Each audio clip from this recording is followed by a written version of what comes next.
ಎಲ್ರಿಗೂ ನಮಸ್ಕಾರ. ಇವತ್ತೊಂದಿಷ್ಟು ಮಿಕ್ಸ್ಡ್ ವೆಜಿಟೇಬಲ್ನ ನಾವು ಹಾರ್ವೆಸ್ಟ್ ಮಾಡೋದಕ್ಕೆ ಹೊರಟಿದ್ದೀವಿ.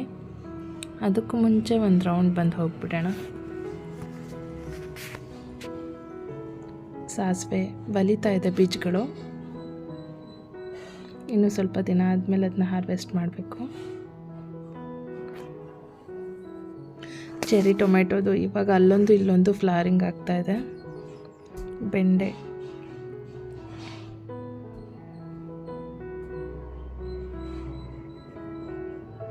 ಕ್ಲೋವ್ ಬೀನ್ಸ್,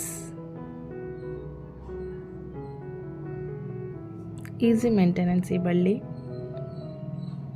ಪ್ರತಿಯೊಬ್ಬರಿಗೂ ನಾನು ಅದನ್ನು ಸಜೆಸ್ಟ್ ಮಾಡ್ಬೋದು. ಏಕೆ ಅಂತಂದರೆ ಅದಕ್ಕೆ ಯಾವುದೇ ಪೆಸ್ಟು ಸಹ ಅಟ್ಯಾಕ್ ಆಗೋದಿಲ್ಲ. ವರ್ಷ ಪೂರ್ತಿ ಬಿಡುವಂತಹದ್ದು ಒಂದು ತರಕಾರಿ ಅದು ಕ್ಲೋವ್ ಬೀನ್ಸ್ ಅನ್ನೋದು. ಜಾಸ್ತಿ ಆರೈಕೆ ಮಾಡುವಂತಹ ಅವಶ್ಯಕತೆ ಇಲ್ಲ.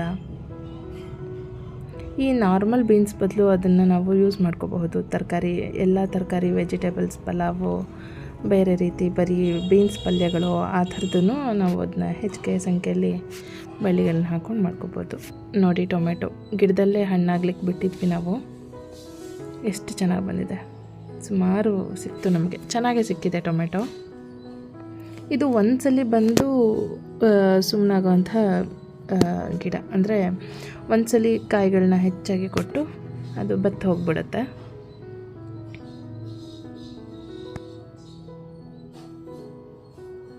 ಅದಕ್ಕೆ ಯಾವಾಗಲೂ ಬ್ಯಾಚ್ ವೈಸ್ ಮಾಡಿ ಅದಕ್ಕೆ ನೀವು ಒಂದು ಪ್ಲ್ಯಾನ್ ಮಾಡಿಬಿಟ್ಟು ಅದಾದ ನಂತರಕ್ಕೆ ಇನ್ನೊಂದು, ಇದಾದ ನಂತರಕ್ಕೆ ಇನ್ನು ಮತ್ತೊಂದು ಅನ್ನೋ ಹಾಗೆ ಬೆಳ್ಕೋಬೇಕಾಗುತ್ತೆ. ಇಲ್ಲ ಅಂದರೆ ಅದರ ಸೈಡ್ ಬೈ ಸೈಡ್ ನೀವು ಯಾವಾಗಲೂ ಕೊಡೋವಂತಹ ಚೆರ್ರಿ ಟೊಮೆಟೊ ಈ ಥರದ ಗಿಡಗಳನ್ನು ಸಹ ಹಾಕ್ಕೊಳ್ಬೇಕು. ಆವಾಗ ಬ್ಯಾಲೆನ್ಸ್ ಆಗುತ್ತೆ ಮನೆಗೆ.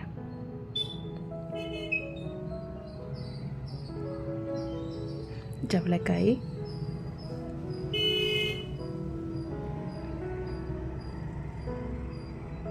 ಇದ್ರ ಎಲೆಗಳಿಗೆ ಸ್ವಲ್ಪ ಫಂಗಸ್ ಅಟ್ಯಾಕ್ ಆಗಿದೆ, ಮಳೆ ಹೆಚ್ಚು ಇದ್ದಿದ್ದರಿಂದ. ನಾನು ಸಹ ಟ್ರೀಟ್ ಮಾಡಲಿಕ್ಕೆ ಟೈಮೇ ಇಲ್ಲ.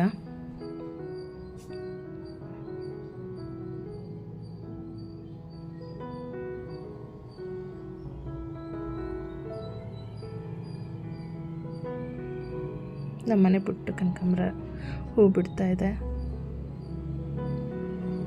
ನನಗೆ ಕನಕಾಂಬರ ಮತ್ತು ಸೇವಂತಿಗೆ ಅಂದರೆ ತುಂಬ ಇಷ್ಟ.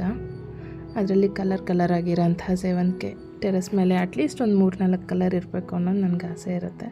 ಹಾಕಿದ್ದೀನಿ, ಅದಕ್ಕೆ ವೆಯ್ಟ್ ಮಾಡ್ತಿದ್ದೀನಿ ಯಾವ ಕಲರ್ ಫ್ಲವರ್ ಬರುತ್ತೆ ಅಂತ. ಆನ್ಲೈನಲ್ಲಿ ಬುಕ್ ಮಾಡಿದಾಗ ಕಲರ್ನ ಸೆಲೆಕ್ಟ್ ಮಾಡಿದ್ದೀನಿ, ಬಟ್ ಅದೇ ಕಳಿಸಿದಾರೋ ಇಲ್ಲ ಅನ್ನೋದು ನಂಗೆ ಡೌಟು. ಟೊಮೆಟೊ ನೋಡಿ ಎಷ್ಟು ಚೆನ್ನಾಗಿದೆ, ಕಲರ್ ಕೂಡ ಅಷ್ಟೇ ಚೆನ್ನಾಗಿದೆ. ಸೈಜ್ ಕೂಡ ಚೆನ್ನಾಗಿ ಬಂದಿದೆ, ಹೆಲ್ತಿಯಾಗಿದೆ. ಒಂದೆರಡು ಏನೋ 3 ಟೊಮೆಟೊ ಅದರಲ್ಲೇ ಸ್ವಲ್ಪ ಕೊಳ್ತೋಯ್ತು. ಅದು ಬೇಗ ಹಣ್ಣಾಗಿತ್ತು, ನಾವು ತೆಕ್ಕೊಳ್ಳೋದು ಮರ್ತು ಹೋದ್ವಿ. ನಮ್ಮನೆ ಪುಟಾಣಿಗಳ ಹಣ್ಣುಗಳನ್ನೆಲ್ಲ ತಿಂತಾಯಿದ್ದಾರೆ ಒಂದಿಷ್ಟು. ಲಾಸ್ಟಿಗೆ ನಿಮಗೆ ಕೊನೆಯಲ್ಲಿ ಇಷ್ಟಾಗಿದೆ ಹಾರ್ವೆಸ್ಟು ಅಂತ ತೋರಿಸ್ಲಿಕ್ಕೆ ಅವರು ಉಳಿಸೇ ಇಲ್ಲ ಹೆಚ್ಚು.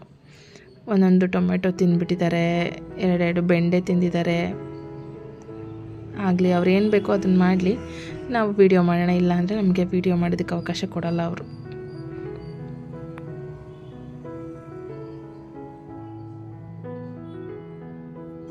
ನಮಗೆ ಈ ವಿಡಿಯೋ ನಂತರಕ್ಕೂ ಸಹ ನಾವು 2-3 ಹಣ್ಣುಗಳಾಗಿರೋಂಥ ಟೊಮೆಟೊನ ತೊಗೊಂಡು ಹೋಗ್ಬಿಟ್ವಿ ಅಡುಗೆಗೆ.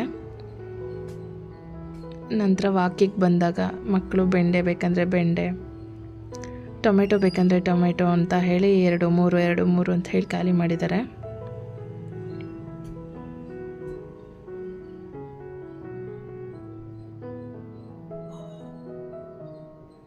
ನೋಡಿ ಎಷ್ಟು ಟೊಮೆಟೊ ಬಂದಿದೆ.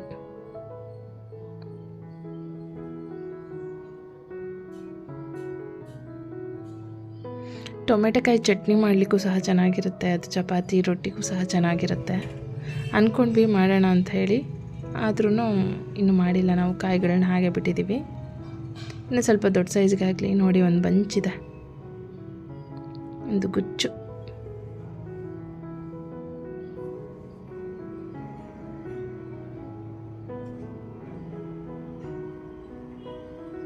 ಬಾಲ್ ಥರ ಎಸಿತಾ ಇದ್ದಾರೆ. ನಾವಿಲ್ಲಿ ಬೇರೆ ಬೆಂಡೆ ಮತ್ತು ಜವಳೆ ಇತ್ತು, ಅದರ ಹಾರ್ವೆಸ್ಟಿಗೋಸ್ಕರ ಇಲ್ಲಿ ಹಾಕ್ಕೊಂಡ್ವಿ. ನಾವು ಈ ಸೈಡ್ ತಿರುಗಿ ಬರೋ ಅಷ್ಟರಲ್ಲಿ ಯಾವುದು ತಟ್ಟೆಯಲ್ಲಿರಲಿಲ್ಲ, ಎಲ್ಲದೂ ಹೊರಗಡೆನೇ ಇತ್ತು. ಬಾಲ್ ಥರ ಎಸ್ದಾಡ್ತಾಯಿದ್ರು. ಆದರೂ ಹಣ್ಣು ಯಾವುದು ಅಷ್ಟೊಂದು ಡ್ಯಾಮೇಜ್ ಆಗಿಲ್ಲ, ಚೆನ್ನಾಗಿತ್ತು ನಮ್ಮ ಅದೃಷ್ಟಕ್ಕೆ.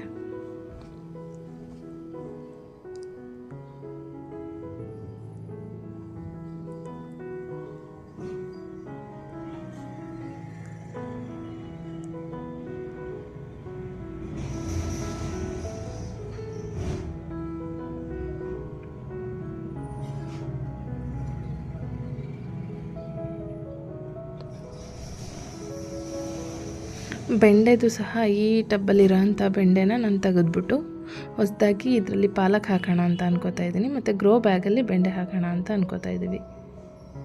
ಇದು ಕೆಂಪು ಮಣ್ಣು, ಅದರಲ್ಲಿ ನಾನು ಮರಳು ಮಿಕ್ಸ್ ಮಾಡೋದನ್ನು ಮರ್ತಿದ್ದೆ ಅಂದರೆ ಆ ಕ್ಷಣದಲ್ಲಿ ನನ್ನ ಹತ್ರ ಇರಲಿಲ್ಲ. ಅದ್ರ ಬದಲು ಕೊಕೊಪೀಟ್ ಮಿಕ್ಸ್ ಮಾಡಿದ್ದೆ.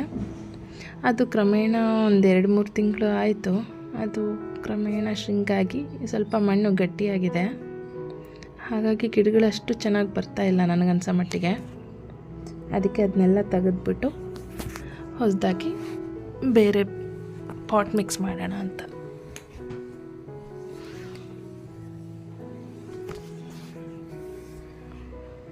ಇದು ಹಸಿಮೆಣಸಿನ್ಕಾಯಿ ಗಿಡ, ಇದನ್ನು ಸಹ ಹೂವೆಲ್ಲ ಉದುರ್ತಾ ಇದೆ. ಇದಕ್ಕೂ ಸ್ವಲ್ಪ ಟ್ರೀಟ್ ಮಾಡಬೇಕಾಗಿದೆ.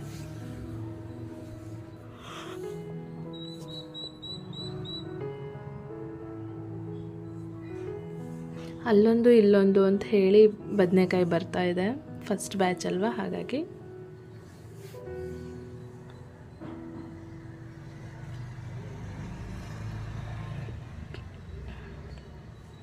ಇದರಲ್ಲಿ ತುಂಬ ಚೆನ್ನಾಗಿ ಬಂತು ಬೆಂಡೆ, ಸುಮಾರು ಹಾರ್ವೆಸ್ಟ್ ಮಾಡ್ಕೊಂಡ್ವಿ ನಾವು.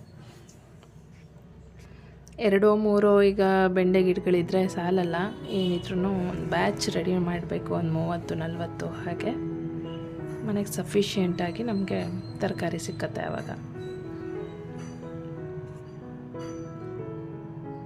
ಸ್ಟಾರ್ಟಿಂಗಲ್ಲಿ ಅದು ಮಿಲಿಬಗ್ಸ್ ಸ್ವಲ್ಪ ಕಾಡ್ತು, ಹಾಗಾಗಿ ಸುಮಾರು ಗಿಡಗಳು ನನಗೆ ಡ್ಯಾಮೇಜ್ ಆಗೋಯ್ತು. ಈ ಸಲ ಬ್ಯಾಚಲ್ಲಿ ನಾನು ಅದಕ್ಕೆ ಪ್ರಿಕಾಷನ್ ತಗೊಳ್ತೀನಿ. ನೀಮ್ ಆಯಿಲ್ ಒಳ್ಳೆ ರಿಸಲ್ಟ್ ಕೊಡ್ತು ನನಗೆ ಗಿಡಗಳು. ಇವಾಗ ಮಿಲಿಬಗ್ಸ್ ಅನ್ನೋದೇ ಇಲ್ಲ ನನ್ನ ಗಿಡದಲ್ಲಿ, ಯಾವ ಗಿಡದಲ್ಲೂ ಮಿಲಿಬಗ್ಸ್ ಇಲ್ಲ, ಎಲ್ಲ ಹೆಲ್ದಿಯಾಗಿದೆ. ಆ ಸ್ಟೇಜಲ್ಲಿ ನಾವು ಕಂಟ್ರೋಲ್ ಮಾಡಿಬಿಟ್ರೆ ಮೋಸ್ಟ್ಲಿ ಮತ್ತೆ ಅದ್ರದ್ದು ಅಟ್ಯಾಕ್ ಕಡಿಮೆನೇ ಅನಿಸುತ್ತೆ. ಬಟ್ ಜವಳೆಕಾಯಿ ಗಿಡಕ್ಕೆ ಸ್ವಲ್ಪ ಟ್ರೀಟ್ ಮಾಡಬೇಕಾಗಿತ್ತು ನಾನು ಇನ್ನು ಮುಂಚಿತವಾಗೆ, ಅದೊಂದು ಕೈ ಮೀರಿದೆ. ಪರವಾಗಿಲ್ಲ, ಹೊಸದಾಗಿ ನಾನು ರೀಸ್ಟಾರ್ಟ್ ಆಗೋದಕ್ಕೂ ನಾನು ಯಾವತ್ತೂ ಹಿಂಜರಿಯಲ್ಲ. ಕ್ಯಾಪ್ಸಿಕಮ್ದು ಮೊಗ್ಗು ಮತ್ತು ಹೂಗಳನ್ನ ನಾವು ತೆಗ್ದಿದ್ವಿ ಗಿಡ ಬೆಳಿಬೇಕು ಅನ್ನೋ ಕಾರಣಕ್ಕೆ. ಅಲ್ಲೊಂದು ಇಲ್ಲೊಂದು ಅಂತ ಹೇಳಿ 1-2 ಹೂಗಳು ನಮಗೆ ಗೊತ್ತಾಗಿಲ್ಲ. ಸೊ ಹಾಗಾಗಿ ಅವು ಉಳ್ಕೊಂಡ್ಬಿಟ್ಟು ಒಂದು ಚಿಕ್ಕದಾಗಿ ಕಾಯಿಗಳು ಬರ್ತಾಯಿದೆ. ಅದನ್ನು ಇವಾಗಲೇ ತೆಗೆದುಬಿಡ್ತೀವಿ. ಕ್ಲೋವ್ ಬೀನ್ಸು ಒಂದು 3-4 ಆಗಿದೆ. ನಾವು ನಾರ್ಮಲ್ ಬೀನ್ಸ್ ಥರನೇ ಇದನ್ನು ಸಹ ಬೇರೆ ತರಕಾರಿಗಳ ಜೊತೆಗೆ ಮಿಕ್ಸ್ ಮಾಡಿ ಮಾಡ್ಕೋಬೋದು. ಇದು ಸ್ವಲ್ಪ ಜಾಸ್ತಿನೇ ಸಿಕ್ಕಿದೆ ಅಂತ ಅಂದರೆ ಇದಷ್ಟನ್ನೇ ಫ್ರೈ ಮಾಡಿಬಿಟ್ಟು ಪಲ್ಯನ ಮಾಡ್ಬೋದು. ತುಂಬ ಹೆಲ್ತ್ಗೂ ಒಳ್ಳೆಯದು, ಇದು ಮೇಂಟೆನೆನ್ಸು ಈಸಿ, ಯಾವುದೇ ರೀತಿ ಪೆಸ್ಟ್ ಅಟ್ಯಾಕ್ ಆಗೋದಿಲ್ಲ ಇದಕ್ಕೆ, ಮತ್ತು ವರ್ಷ ಪೂರ್ತಿ ಕಾಯಿಗಳನ್ನ ಕೊಡುತ್ತೆ. ಆ ಸೀಸನ್ ಅಂತ ಹೇಳಿ ಏನಿಲ್ಲ ಇದು. ಹಾಗಾಗಿ ಈ ಥರದ್ದೊಂದು 3-4 ಬಳ್ಳಿ ಹಾಕ್ಕೊಂಡ್ರೂ ಸಹ ಮನೆಗೆ ಚೆನ್ನಾಗಿ ಸಿಕ್ಕತ್ತೆ ಕಾಯಿ. ಇದು ಇವಾಗ ತಾನೇ ಹೂ ಬಿಡ್ತಾ ಇರೋದ್ರಿಂದ ನಮಗೆ ಜಾಸ್ತಿ ಕಾಯಿ ಸಿಕ್ಕಿಲ್ಲ, 2-3 ಆಗಿತ್ತು. ನಾನು ಕೂಡ ಇದನ್ನು ಫಸ್ಟ್ ಟೈಮ್ ಹಾರ್ವೆಸ್ಟ್ ಮಾಡ್ತಾ ಇರೋದ್ರಿಂದ ತುಂಬ ಎಕ್ಸೈಟಾಗಿ, ಹಾಗೆ ಅದ್ರ ಟೇಸ್ಟ್ ಕೂಡ ತಿಳ್ಕೊಬೇಕು ಅಂತ. ಇದು ನಾರ್ಮಲ್ ಬೀನ್ಸ್ ಥರನೇ ಸ್ವಲ್ಪ ಟೇಸ್ಟ್ ಬರುತ್ತೆ, ಸಿಮಿಲರ್ ಆಗೇ ಇರುತ್ತೆ.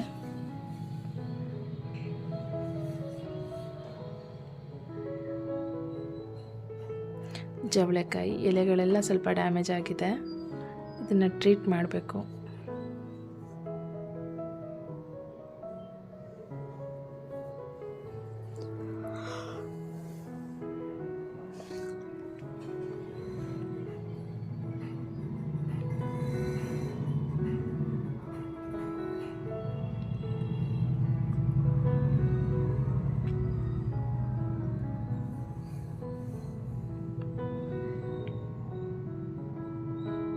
ಈ ರೀತಿ ಫಂಗಿ ಅಟ್ಯಾಕ್ ಆದಾಗ ಯಾವ ರೀತಿ ಟ್ರೀಟ್ಮೆಂಟ್ ಮಾಡಬೇಕು, ಅದು ಆರ್ಗ್ಯಾನಿಕ್ಕಾಗಿ, ಯಾವುದೇ ಕೆಮಿಕಲ್ ಹಾರ್ಮ್ಫುಲ್ ಆಗಿರೋಂಥದ್ದನ್ನು ಬಳಸ್ದಲೇ ಹೇಗೆ ಕಂಟ್ರೋಲಿಗೆ ತರಬೇಕು ಅನ್ನೋ ಫಂಗಿಸೈಡ್ನ ನಾನು ತಯಾರು ಮಾಡೋದು ಸಹ ನೆಕ್ಸ್ಟ್ ವಿಡಿಯೋದಲ್ಲಿ ತಿಳಿಸ್ಕೊಡ್ತೀನಿ.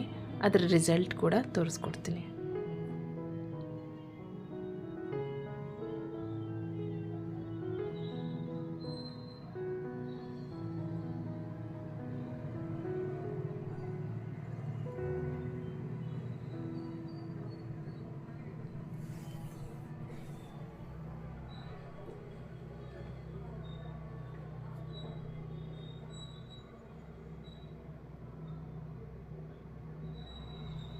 ಈ ರೀತಿ ನೇರವಾಗಿ ಬೆಳೆದಿರೋಂಥ ಜವಳೆಕಾಯಿ ಗಿಡದಲ್ಲಿ ಹೆಚ್ಚು ಕಾಯಿಗಳನ್ನ ಕೊಡುತ್ತೆ.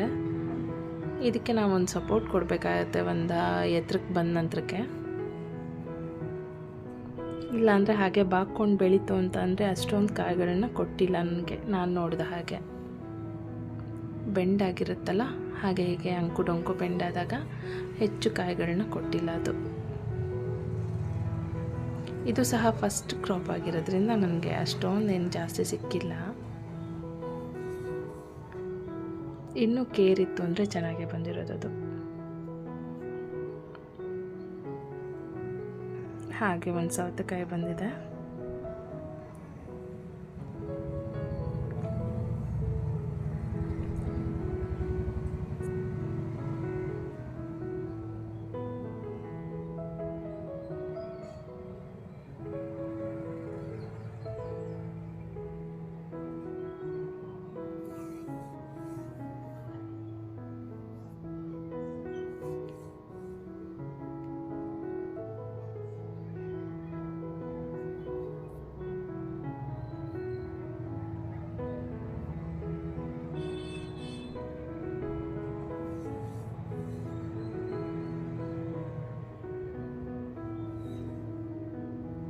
ಟೊಮೆಟೊ ಸಹ ನೋಡಿ ಎಷ್ಟು ಹೆಲ್ತ್ಗೆ ಒಳ್ಳೆಯದು, ಎಷ್ಟು ಈ ರೀತಿ ನಾವು ಎಷ್ಟೇ ಸ್ವಲ್ಪನೇ ಆಗಲಿ ಒಂದು ಪ್ಲ್ಯಾನ್ ಮಾಡಿ ಒಂದ್ಸಲಿ ಬೆಳೆದಾಗ ನಿಮಗೆ ಐಡಿಯಾ ಕಡಿಮೆ ಬರ್ಬೋದು, ನೆಕ್ಸ್ಟ್ ಟೈಮ್ಗೆ ಒಳ್ಳೆ ಐಡಿಯಾ ಬರುತ್ತೆ. ಯಾವಾಗ ಎಷ್ಟೆಷ್ಟು ಬೆಳಿಬೇಕು ಅಂತ ಹೇಳಿ, ಎಷ್ಟೆಷ್ಟು ಗಿಡಗಳು ಹಾಕಿದ್ರೆ ಎಷ್ಟು ಸಿಗುತ್ತೆ ಅಂತ ನೋಡಿ. ಸೈಜ್ ನೋಡಿ, ಟೊಮೆಟೊ ಸೈಜ್ ಎಷ್ಟು ಚೆನ್ನಾಗಿದೆ.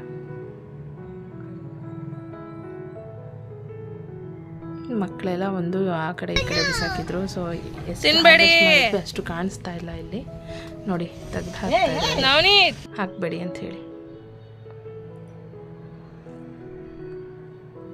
ಏನು ಮಾಡೋಕ್ಕಾಗಲ್ಲ. ಇಲ್ಲ ಅಂದರೆ ಅವ್ರು ನಮಗಿಷ್ಟು ವಿಡಿಯೋ ಮಾಡೋದಕ್ಕೆ ಬಿಡೋದಿಲ್ಲ, ಅವಕಾಶ ಕೊಡೋದೇ ಇಲ್ಲ. ಒಂದೆರಡು ಗಿಡದಿಂದ ಇಷ್ಟು ಜವಳೆಕಾಯಿ ಬಂದಿದೆ. ಬೇರೆ ಗಿಡದಲ್ಲಿ ತುಂಬ ಎಳೆದೇ ಇತ್ತು. ಸೊ ಅದನ್ನು 2 ದಿನದ ನಂತರಕ್ಕೆ ನಾವು ಹೆಚ್ಚು ಕಮ್ಮಿ ಈಗ ಎಷ್ಟು ಹಾರ್ವೆಸ್ಟ್ ಮಾಡಿದ್ವೋ ಅಷ್ಟೇ ಜವಳೆಕಾಯಿನ ತೊಗೊಂಡ್ವಿ. ಇದು ಅದನ್ನು ಸೇರಿಬಿಟ್ಟು ನಾವು ಪಲ್ಯ ಮಾಡಿದ್ವಿ. ಕ್ಲೋವ್ ಬೀನ್ಸ್ ನೋಡಿದ್ರಲ್ಲ. ಓಕೆ, ನೆಕ್ಸ್ಟ್ ವಿಡಿಯೋದಲ್ಲಿ ಮೀಟ್ ಮಾಡೋಣ.